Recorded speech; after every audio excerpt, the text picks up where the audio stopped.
Noticing something unusual about our atmosphere, nearly 30 classmates had gathered around us. "Come to think of it, I haven't told you which company I work for yet." "It's a big company, so I'm sure you know it, too," he said.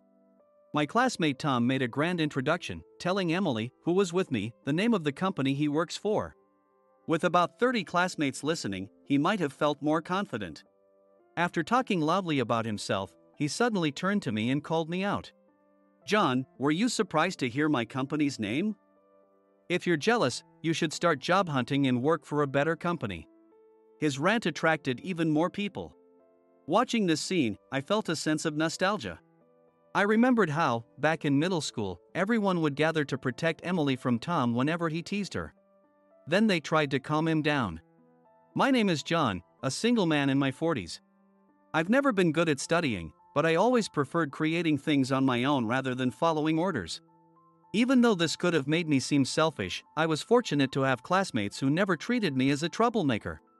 On the contrary, I was often chosen to be the captain of the club or class representative, so people naturally looked to me as a leader. Although I didn't like being ordered around, I didn't enjoy giving orders either. So, talking things through with everyone and moving forward in a way that satisfied us all seemed to work well. I don't have any major regrets in my life and enjoyed my time in high school and college. Still, if I had to pick the most fulfilling time, it would be middle school. Today is a middle school reunion with those old friends. It's been 20 years since we last met when we were 20. Feeling excited, I headed to the hotel hosting the event. "Hey, long time no see. You all haven't changed." I thought I arrived a bit early, but it seemed everyone else was already there. Like me, they must have been looking forward to today. While catching up with some classmates nearby, a cheerful voice came from behind. "Looks like you're having fun. Talking about work?"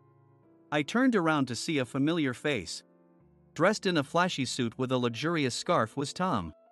His phone had an oddly childish charm hanging from it. At first, I didn't recognize him, but then I saw the distinctive mole by his eye and knew it was Tom. We had been chatting lively, but a few people made sour faces and left when they saw him. "Tom, I didn't recognize you. You're all dressed up in that fancy suit. You guys haven't changed. Maybe you should pay more attention to your appearance," he mocked, looking us up and down. "Well, the clothes you wear reflect who you are. You're probably not doing great jobs or making much money. Having a meal at a place like this must be a big expense for you." Ignoring the awkwardness around him, Tom continued his snide remarks. I could only manage a wry smile, but Tom shifted the conversation to work. "By the way, you were talking about work earlier, right? What do you all do?" Without waiting for answers, Tom started pointing at each person. "You're really tanned, so you must be in construction. And you weren't bright, so you probably work in farming. You even smell a bit. You should take care of that." Annoyed by his disrespectful comments, I retorted, "Hey, that's pretty rude. There's no such thing as a lowly job. Everyone's work is what keeps society going. You should watch your words." I couldn't hide my irritation and ended up speaking harshly. Feeling bad for dampening the reunion mood, I noticed Tom didn't seem to care at all. "Why so serious? Are you doing manual labor too, John? You always acted like a big shot, but you were never that smart." He laughed, walking over to the group of women. "Who does he think he is?" Still as obnoxious as ever, some around me muttered. Tom had always disrupted the group's harmony, unable to read the room and eager to stand out. I guess some things never change. I shifted my focus and started reminiscing with my classmates. As the reunion began, the atmosphere grew lively, helped along by the alcohol. Back in middle school, communicating honestly with girls was tough because of puberty, but now it was nice to see we could all interact maturely. Sharing thoughts and impressions we couldn't express back then, and admitting we wanted to be closer, made for a wonderful time. When I heard my name, I turned to see Emily calling me. "Emily. It's been a while."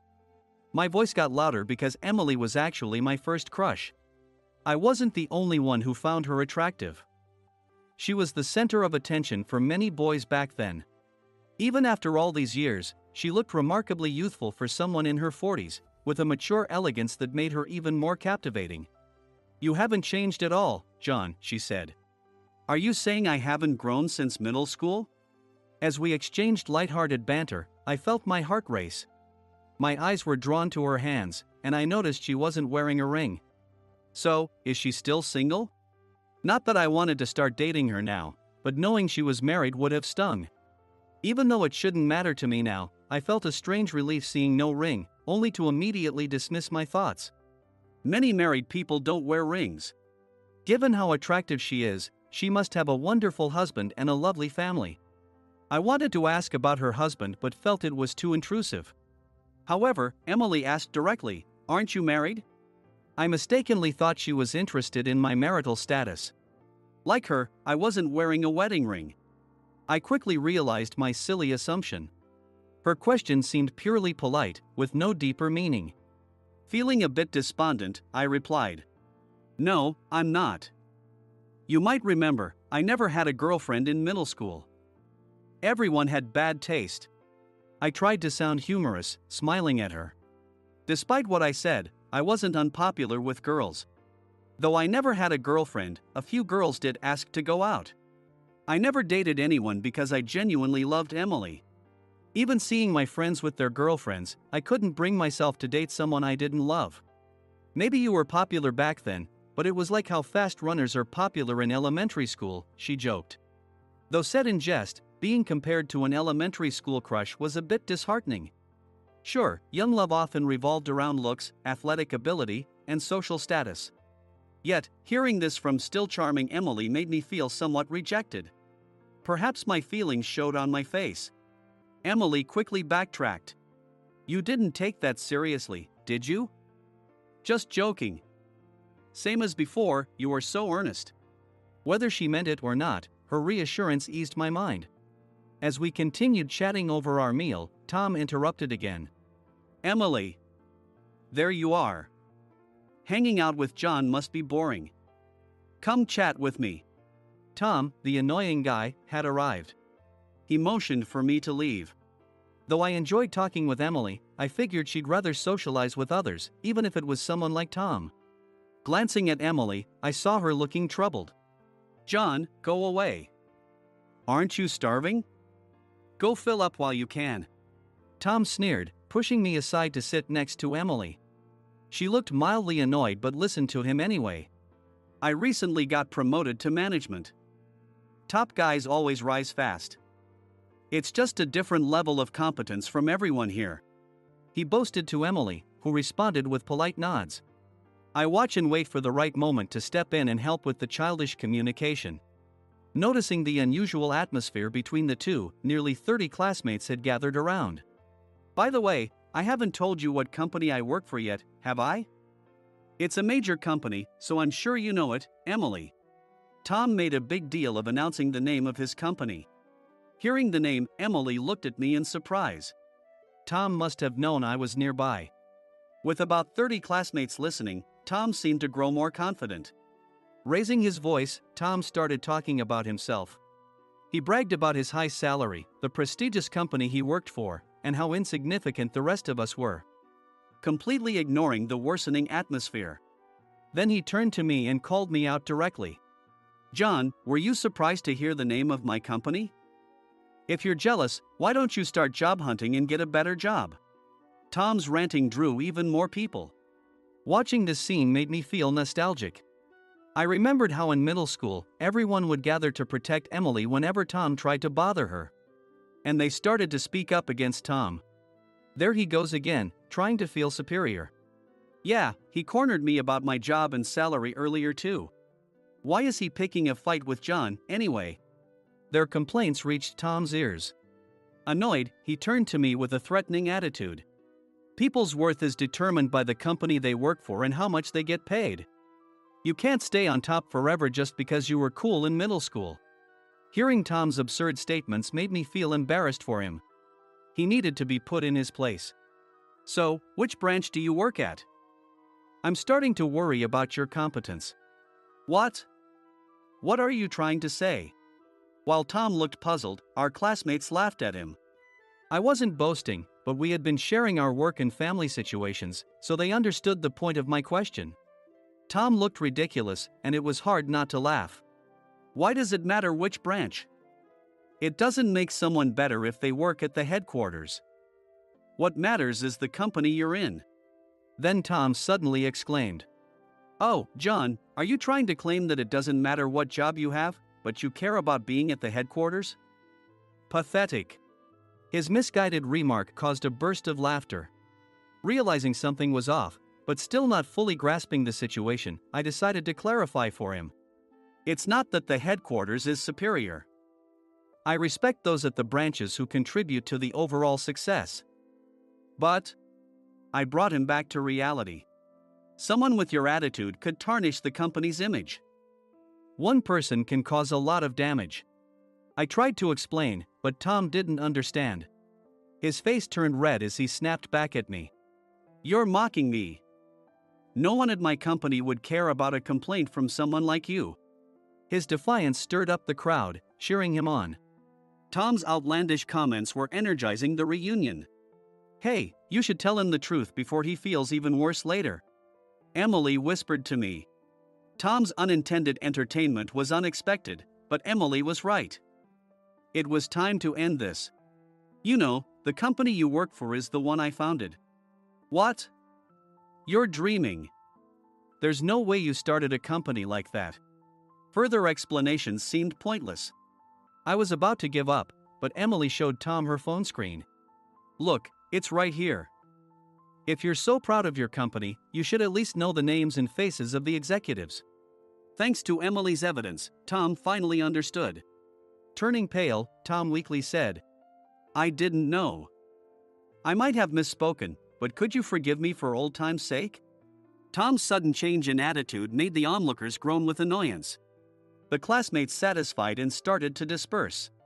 "Did you change your attitude because I'm the executive of the company?" It's not about forgiveness. It's your attitude that's concerning. I get it, I really do reflect. "I'm sorry," Tom stammered. Seeing that he didn't really understand, I sighed and spoke frankly. "I'll make sure your boss knows. If you're doing your job well, there won't be any issues, but be mindful of how you express yourself. Your thoughts inevitably show in your words and actions." Standing straight and suddenly using formal language, Tom said, "I understand." Emily chuckled at his abrupt change. Though I had been enjoying my conversation with Emily, Tom had soured the mood. I was about to leave when Emily suggested, "Let's continue our talk over there." Tom frowned at this. "Are you hitting on a classmate just because you started a company? What's wrong with you?" "I just want to reminisce." Tom, who had been subdued, seemed to be feeling something different now. Thinking of how restless he was, I listened to him. "Emily, don't just approach someone because he started a company. Judge them by their character." "What are you talking about?" "I've been looking forward to seeing everyone, including John, long before I knew about his company. It's you who's been fixated on jobs and salaries since we got here." Tom could only groan in response to her valid argument. Suddenly, he held up his phone.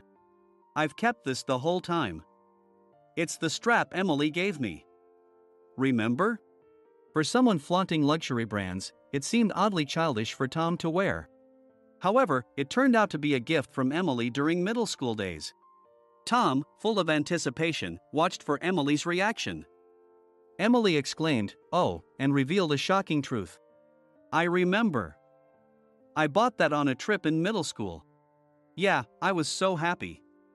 Even though you never asked to go out, if your feelings haven't changed since then." Emily cut him off to explain. Immediately, Tom's face darkened. That souvenir was actually meant to be a gift for me. Emily had intended to secretly give it to me, but mistakenly put it in Tom's desk instead. She had attached a note to the keychain, simply stating it was bought on a trip, without addressing it to anyone. Tom saw it and assumed Emily had bought it for him.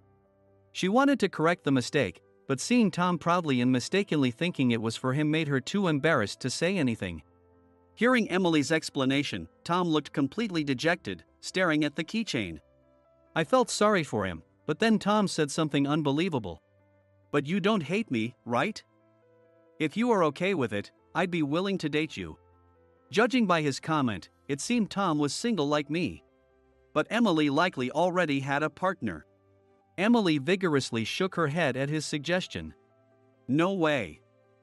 I could never be happy with someone who looks down on others based on their job or lacks empathy.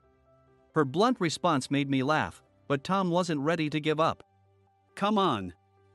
I make good money, and you wouldn't struggle with me. Besides, it's worth a shot, right? We can figure out the details later. I almost admired Tom's self-confidence. Emily decisively crushed his ego. Absolutely not. I don't need to try to know you're a shallow man. Besides, I've heard everything you own is on credit, right? So what if it is? I earned the money, and it shows I have creditworthiness. Emily gave a wry smile at his shallow reasoning. I can't be with someone who lives on credit and struggles to make payments. Our views on money are too different. Find someone who shares your values or stay single. Tom finally slumped in defeat. Feeling sorry for him, I tried to be kind. Tom, why not find someone looking for a partner instead of someone like Emily, who already has a happy family? You'll find someone good. I was trying to help him. But Tom, with tears in his eyes, retorted. What are you talking about? Emily is single. That's not encouraging at all. Just go away. Surprised, I looked at Emily, who appeared unfazed. Her lack of denial meant she was single like me. I focused too much on work and missed the chance to get married. I thought I'd be married with kids by now, but things don't always go as planned. Same here. I never imagined I'd be working and coming home to an empty house. We both laughed at our self-deprecating remarks. Emily and I continued our enjoyable conversation, and before I knew it, Tom had disappeared. Later, I contacted the branch where Tom worked to check on his job performance. As expected, he was obsequious to his superiors but condescending to juniors, worsening the work environment. After his promotion, this behavior had become more pronounced, causing issues for the staff. I quickly reached out to HR to investigate the workplace environment and performance. Depending on the results, his branch might need a personnel review. Not knowing what would happen, I hoped for a positive outcome as I waited for the results. Eventually, his internal evaluation revealed severe issues, including compliance violations. The problems extended beyond the company, with numerous customer complaints about his conduct. He was promptly demoted, had his salary cut, and was removed from any customer-facing roles. A few months later, a follow-up revealed he had resigned and presumably moved on to a new job. I hoped he had taken the time to reflect and approach his work with a fresh mindset. But no one from our class had heard from him. The reunion sparked a regular meeting between Emily and me, and we got excited about going on a trip during the next holiday. As we parted ways after a meal, Emily expressed her thoughts. Remember the souvenir that mistakenly ended up with Tom in middle school? I want to visit that place again. When I asked why, she said she felt sorry for her middle school self and thought choosing and buying a souvenir together now would make her younger self feel better. I was genuinely happy to hear that. That sounds great. If my middle school self knew he'd get to experience this in the future, he'd be overjoyed. As I laughed, Emily asked with a serious face, "Isn't the present you happy too?" Feeling my heart rate increase, I replied sincerely, "Of course, I'm happy." Hearing this, Emily smiled and went home. Watching her leave, I placed my hand over my rapidly beating heart.